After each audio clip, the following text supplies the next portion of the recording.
Sir, ഈ NEET ചോദ്യപേപ്പർ ചോർച്ചയിൽ പ്രതിഷേധിച്ച വിദ്യാർത്ഥികൾക്ക് നേരെ ഡൽഹിയിൽ നടന്ന പോലീസ് ബലപ്രയോഗത്തിൽ പ്രതിപക്ഷത്തിൻ്റെ ആവശ്യത്തിന് കഴിഞ്ഞ ദിവസം ആഭ്യന്തരമന്ത്രി അമിത്ഷാ വഴങ്ങിയതാണ്. എല്ലാ ചോദ്യങ്ങൾക്കും മറുപടി പറയാൻ തയ്യാറാണ് എന്നും 24 മണിക്കൂർ ചർച്ച നടത്താമെന്നുമാണ് അമിത്ഷാ വ്യക്തമാക്കിയത്. സഭാ നടപടികൾ തുടർച്ചയായി തടസ്സപ്പെടുന്നതിനെ തുടർന്നാണ് ഒടുവിൽ അമിത്ഷാ ഒരു അനുനയത്തിന്റെ പാത ഇന്നലെ തുറന്നത്. എന്നാൽ ആഭ്യന്തരമന്ത്രിയുടെ ക്ലാസ് കേൾക്കാൻ താൽപ്പര്യമില്ല എന്നാണ് രാഹുൽ ഗാന്ധി തിരിച്ചടിച്ചത്. ശരിക്കും കേന്ദ്ര സർക്കാർ ചർച്ചയ്ക്ക് തയ്യാറാണ് എന്ന് പറഞ്ഞപ്പോൾ പ്രതിപക്ഷം ചർച്ചയിൽ നിന്ന് ഒഴിഞ്ഞു മാറുകയായിരുന്നു. എന്താണ് രാജ്യത്തോട് ആഭ്യന്തരമന്ത്രിക്ക് പറയാനുള്ളത് എന്ന് പോലും പറയാൻ പ്രതിപക്ഷം സമ്മതിക്കാതിരുന്നത് എന്തുകൊണ്ടാകും? ഒപ്പം തന്നെ ഈ അവസാന ദിവസം അമിത്ഷാ ചർച്ചയ്ക്ക് തയ്യാറാണ് എന്ന് പറഞ്ഞു വന്നതിൽ ഒരു തന്ത്രവുമുണ്ടോ? പ്രതിപക്ഷം എന്നെ മറുപടി പറയാൻ അനുവദിച്ചില്ലേ എന്ന് പറഞ്ഞ് പ്രതിപക്ഷത്തെ വെട്ടിലാക്കാനുള്ള ഒരു ശ്രമമാണോ ശരിക്കും അമിത്ഷാ നടത്തിയത്? എല്ലാം തന്ത്രം.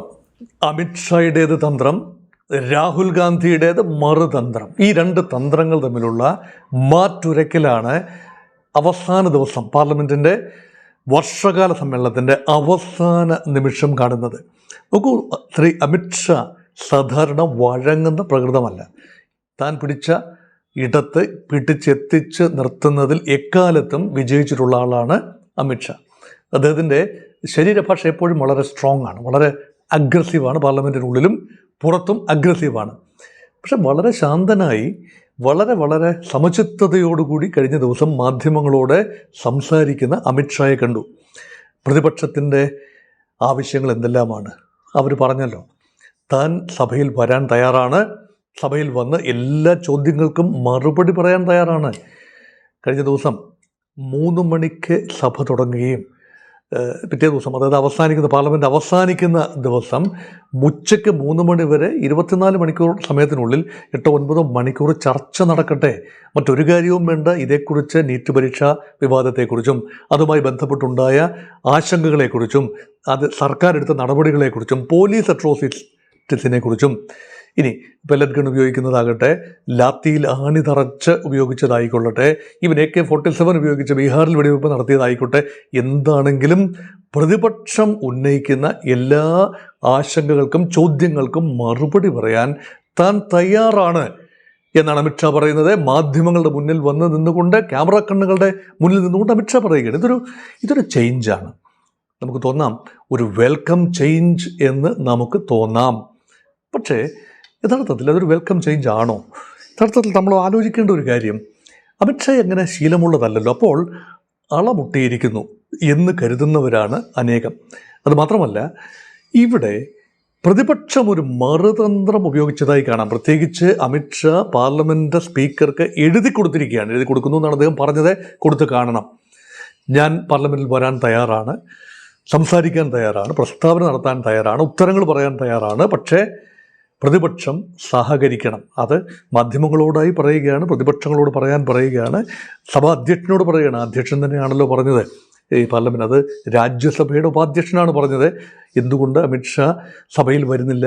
അങ്ങനെയെങ്കിൽ പാർലമെൻ്ററി കാര്യമന്ത്രി കിരൺ റിജിജുവിനോട് നിർദ്ദേശിച്ചു അമിത്ഷായോട് എത്രയിടം വരെ ഒന്ന് വരണം, പാർലമെൻറ്റിനെ ഫേസ് ചെയ്യണം എന്ന് പറയാൻ. ഇതൊരു കൽപ്പനയൊന്നുമല്ല, ശാസനയുമല്ല, നിർദ്ദേശവുമല്ല, ഒരു അഭിപ്രായം പറഞ്ഞു എന്ന് മാത്രം. ആ രീതിയിലാണ് അമിത്ഷാ അതിനെ എടുത്തിരിക്കുന്നത്.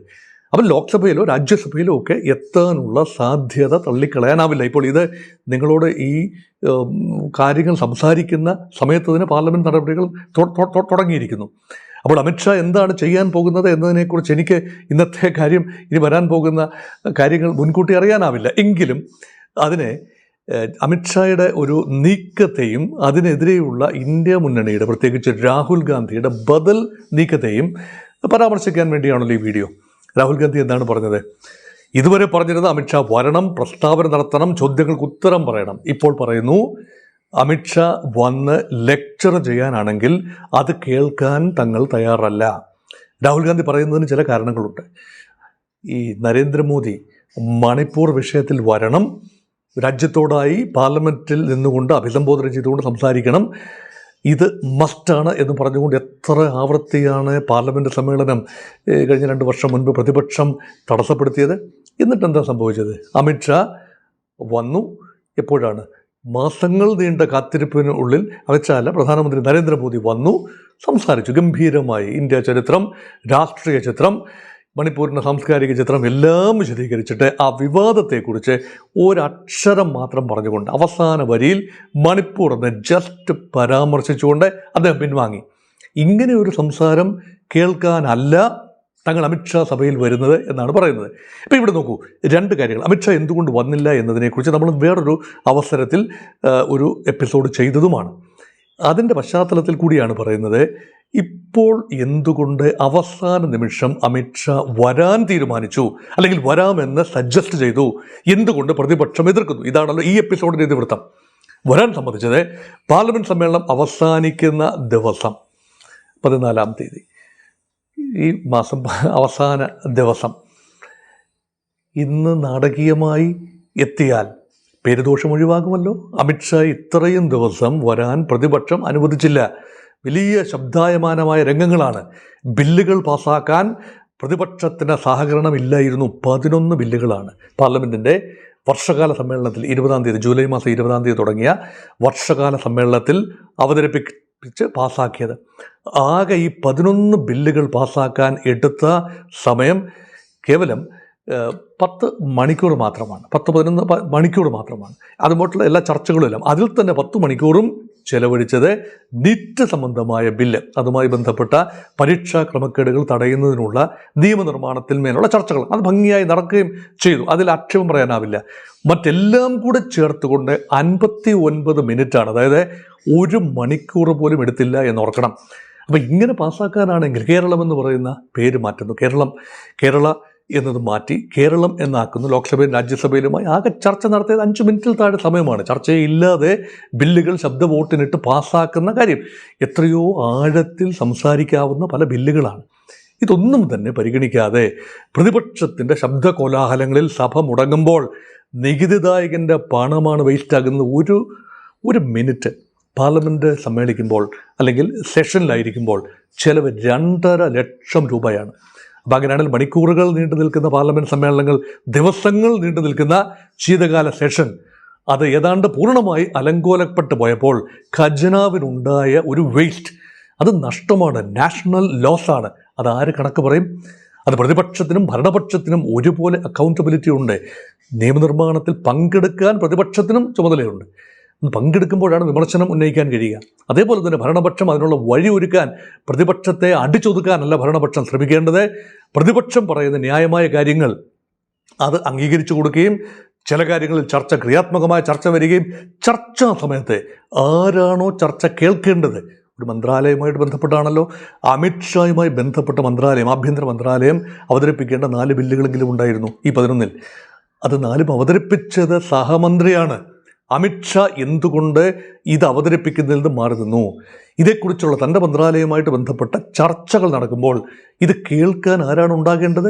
ശ്രീ അമിത്ഷാ എന്ന ആഭ്യന്തരമന്ത്രിയാണ് ഉണ്ടാകേണ്ടത്. അദ്ദേഹം പൊതുവേ നല്ല ഹാജർ നില പാർലമെൻറ്റിലുള്ള ആളുമാണ്. പൊതുവെ അദ്ദേഹം സാഗൂതം പാർലമെൻറ്റ് നടപടികൾ കേൾക്കും, വന്നിരിക്കും. ഹൈ അറ്റൻഡൻസ് പെർസെൻറ്റേജ് ആണ്. ഗുജറാത്ത് ആഭ്യന്തരമന്ത്രി ആയിരിക്കുമ്പോഴും കേന്ദ്ര ആഭ്യന്തരമന്ത്രി ആയിരുന്നപ്പോഴും നാളിതുവരെ. പ്രധാനമന്ത്രി നരേന്ദ്രമോദിയുടെ കാര്യത്തിൽ അങ്ങനെയല്ല. അദ്ദേഹം പലപ്പോഴും സഭയിൽ നിന്നും വിട്ടു നിൽക്കുന്ന ആളാണ്. അമിത്ഷാ അങ്ങനെയല്ല. ഇത് അങ്ങനെയെങ്കിൽ നിർണായകമായ ചർച്ചകളിൽ നിന്നും ശ്രീ അമിത്ഷാ വിട്ടു നിന്നതിൻ്റെ പിന്നിൽ കോൺഗ്രസ് പാർട്ടിയും പ്രതിപക്ഷവും കാണുന്നത് ആശയക്കുഴപ്പമാണ്. അതോടൊപ്പം തന്നെ ഭയാശങ്ക. ഈ 2 കാര്യങ്ങൾ, ഇതല്ലാതെ മൂന്നാമതൊരു കാര്യമില്ല. ഈ 2 കാര്യങ്ങളും കൂടെ അവലോകനം ചെയ്യും. എന്തുകൊണ്ട് രാഹുൽ ഗാന്ധിയുടെ ആരോപണങ്ങൾക്ക് അമിത്ഷായ്ക്ക് മറുപടി പറയാൻ ബുദ്ധിമുട്ടാണ്? 2 ആരോപണങ്ങളാണ് ഉന്നയിക്കുന്നത് രാഹുൽ ഗാന്ധി. ഒന്ന്, വിദ്യാർത്ഥികൾക്കെതിരെ നീറ്റ് പ്രക്ഷോഭം നടക്കുമ്പോൾ CJP ഉയർത്തിയ ആ പ്രക്ഷോഭം, പാർലമെൻറ്റ് മാർച്ച്, അതിനെ അടിച്ചൊതുക്കാനായി കേന്ദ്ര സർക്കാർ നിയോഗിച്ചത് ഡൽഹി പോലീസിനെയും CRPFൻ്റെ റാപ്പിഡ് ആക്ഷൻ ഫോഴ്സ് RAFനെയുമാണ്. ഇവരാണ് ബലപ്രയോഗം നടത്തിയത്.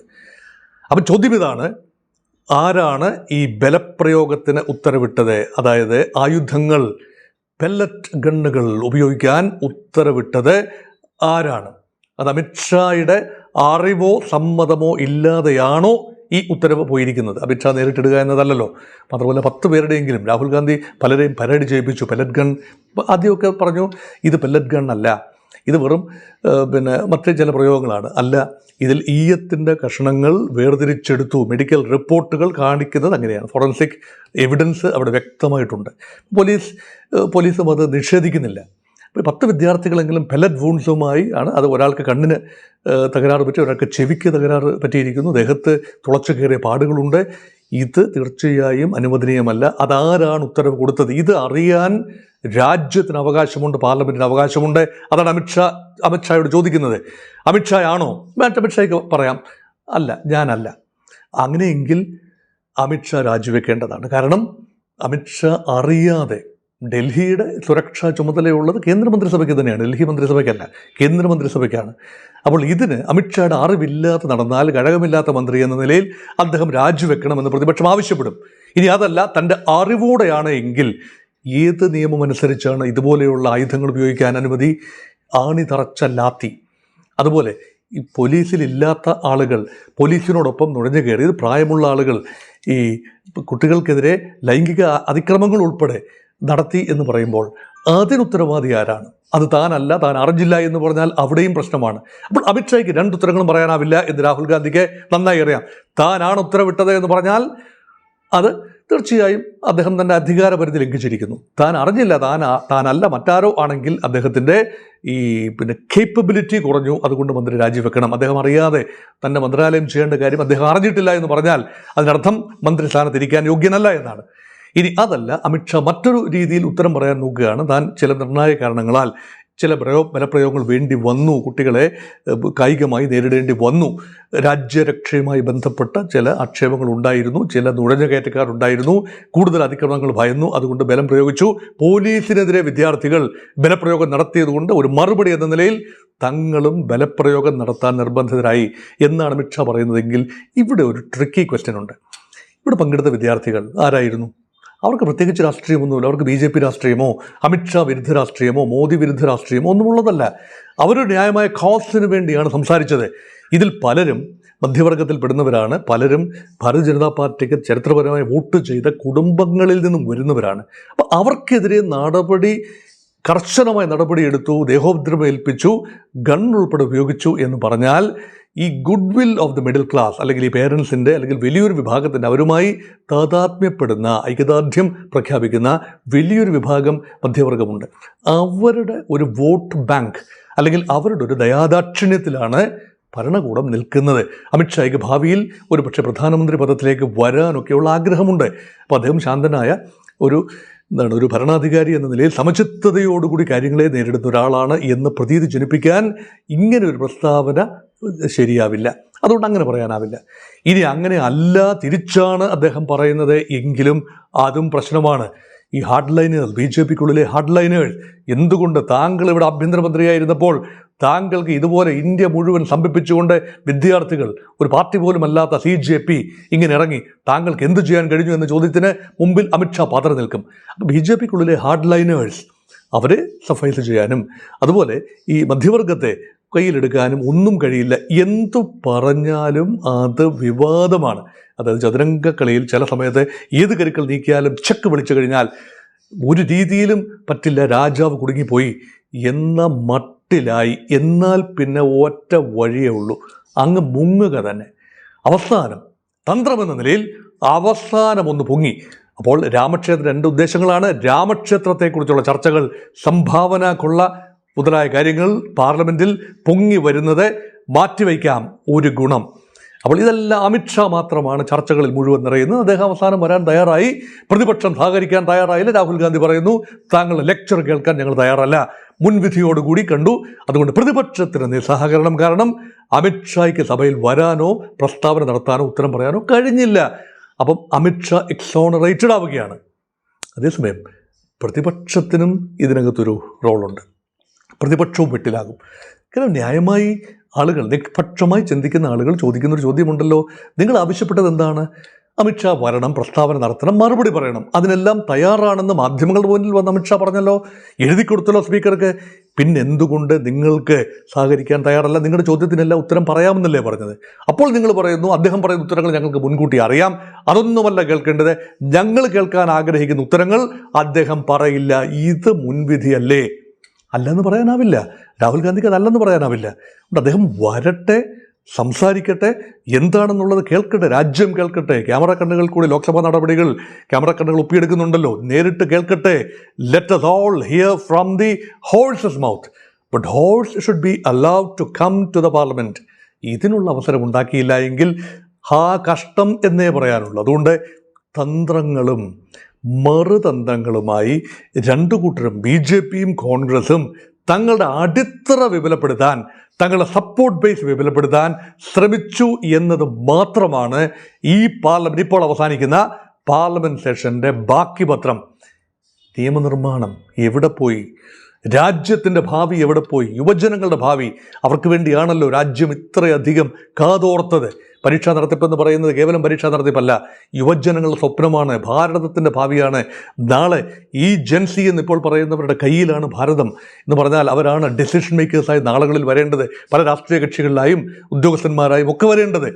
അവരുടെ സ്വപ്നങ്ങൾക്ക് മേൽ കരുനിഴൽ വീഴ്ത്തിക്കൊണ്ട് ഭരണപക്ഷവും പ്രതിപക്ഷവും പരസ്പരം വിജയം അവകാശപ്പെട്ട ഈ പാർലമെന്റ് സമ്മേളനം യഥാർത്ഥത്തിൽ അങ്ങനെ ഭരണപക്ഷം പ്രതിപക്ഷം വിജയം അവകാശപ്പെട്ടുവെങ്കിലും എൻ്റെ നിഗമനം പ്രതിപക്ഷത്തിന് ഭാഗികമായ വിജയമുണ്ടായി. പ്രധാനമന്ത്രി നരേന്ദ്രമോദിയുടെ ആത്മവിശ്വാസത്തിനും അമിത്ഷായുടെ ലേശമഹങ്കാരത്തിനും താൻ പോരിമയ്ക്കും എല്ലാം വലിയ കോട്ടമുണ്ടായി. പ്രതിപക്ഷം അക്കാര്യത്തിൽ കാര്യമായ പോയിന്റുകൾ സ്കോർ ചെയ്തു.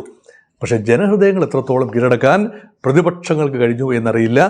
CJPക്ക് വിജയമാണ് ഈ കാലഘട്ടത്തിൻ്റെ താരമെന്ന് പറയുന്നത്. ഒരു പാർട്ടി പോലും ഇപ്പോഴും ആയിട്ടില്ലാത്ത കോക്രോച്ച് ജനതാ പാർട്ടി എന്ന സാമൂഹിക മാധ്യമ കൂട്ടായ്മയാണ്. നാളുകളിൽ ഇന്ത്യൻ രാഷ്ട്രീയം ഉരുത്തിരിഞ്ഞ് വരേണ്ടത് ഇങ്ങനെയുള്ള പ്രവണതകളിലൂടെയാണ്. അതായത് പൂർണ്ണമായ ഒരു പൊളിറ്റിക്കൽ റെറ്ററിക്, പൊളിറ്റിക്കൽ ഡൈനമിക്സ് ഇന്നത്തെ രൂപത്തിലേത് പുതിയ തലമുറ ഇല്ല എന്നതിൻ്റെ ഒരു സൂചനയായി ഇതിനെ കാണാം.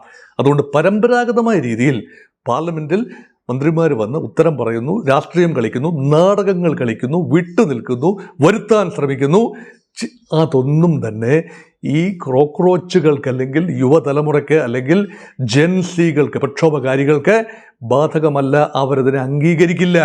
അതുകൊണ്ട് പുതിയ ഒരു രാഷ്ട്രീയ സംസ്കാരത്തിനാണ് ഇന്ത്യ കാതോർക്കുന്നത്, കണ്ണിമ വെട്ടാതെ കാത്തിരിക്കുന്നത്.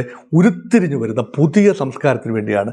അപ്പോൾ ഇപ്പോൾ നമ്മളെല്ലാം മറക്കാൻ ആഗ്രഹിക്കുന്ന ഒരു പാർലമെൻറ്റ് സമ്മേളനമാണ് ഇപ്പോൾ കഴിയുന്നത് എന്നുകൂടി ഉറപ്പിച്ചുകൊണ്ട് ഇനിയുള്ള പാർലമെൻറ്റ് സമ്മേളനങ്ങളെങ്കിലും ക്രിയാത്മകമായ നിയമനിർമ്മാണത്തിനുള്ള വേദിയാകട്ടെ എന്ന് ആശംസിച്ചുകൊണ്ട് നഷ്ടപ്പെട്ടുകൊണ്ടിരിക്കുന്ന പാർലമെൻറ്റ് ജനാധിപത്യത്തിൻ്റെ ചാരുത തിരിച്ചു പിടിക്കാൻ നമുക്ക് കഴിയട്ടെ, നമ്മുടെ പാർലമെൻറ്റേറിയൻസിന് കഴിയട്ടെ എന്ന് ആശംസിച്ചുകൊണ്ട് അവസാനിപ്പിക്കട്ടെ.